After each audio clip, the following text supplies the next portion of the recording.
നമസ്കാരം, സ്ട്രൈക്ക് ടോക്കറാണ്. CPIയുടെ സ്ഥിരം മണ്ഡലമായ തൃശൂർ സമവായത്തിലൂടെ ഏറ്റെടുത്ത് അപ്രതീക്ഷിത സ്ഥാനാർത്ഥിയെ നിർത്താൻ CPM ആലോചന. തൃശൂരിൽ പഠിച്ചു വളർന്ന നിലവിലെ രാജ്യസഭാംഗം ജോൺ ബ്രിട്ടാസിനെ മത്സരിപ്പിക്കാനാണ് നീക്കം.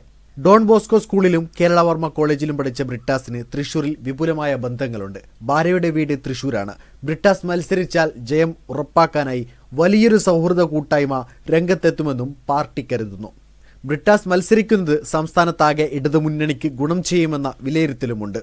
മണിപ്പൂർ വിഷയത്തിലും കന്യാസ്ത്രീ പ്രശ്നത്തിലും ബ്രിട്ടാസ് നടത്തിയ ഇടപെടൽ പാർട്ടിക്കതീതമായി വോട്ടുകൾ നേടിത്തരുമെന്നാണ് പാർട്ടി കരുതുന്നത്. CPIക്ക് ജില്ലയിൽ തന്നെ മറ്റൊരു മണ്ഡലം നൽകും.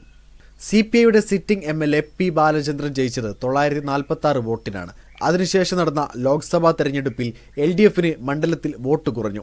തദ്ദേശ തെരഞ്ഞെടുപ്പിൽ തൃശൂർ മണ്ഡലം ഉൾപ്പെടുന്ന തൃശൂർ കോർപ്പറേഷനിൽ UDF വലിയ ഭൂരിപക്ഷം നേടി അധികാരം കൈയടക്കുകയും ചെയ്തു. കോർപ്പറേഷന്റെ പല ഡിവിഷനുകളിലും LDF സ്ഥാനാർത്ഥികൾ 3ാം സ്ഥാനത്തേക്ക് പോയി. 3 ഡിവിഷനുകളിൽ 200-ൽ താഴെ വോട്ടാണ് കിട്ടിയത്.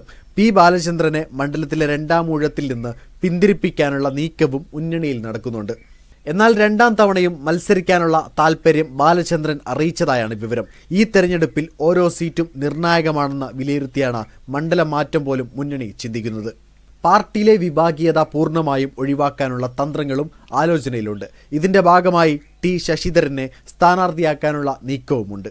വീഡിയോ ഇഷ്ടമായി ലൈക്ക് ചെയ്യുക, നിങ്ങളുടെ അഭിപ്രായം രേഖപ്പെടുത്തുക. കൂടുതൽ വീഡിയോസുകൾക്കായി ഈ ചാനലിലൂടെ തന്നെ സബ്സ്ക്രൈബ് ചെയ്യുക. This is strike talk, signing off.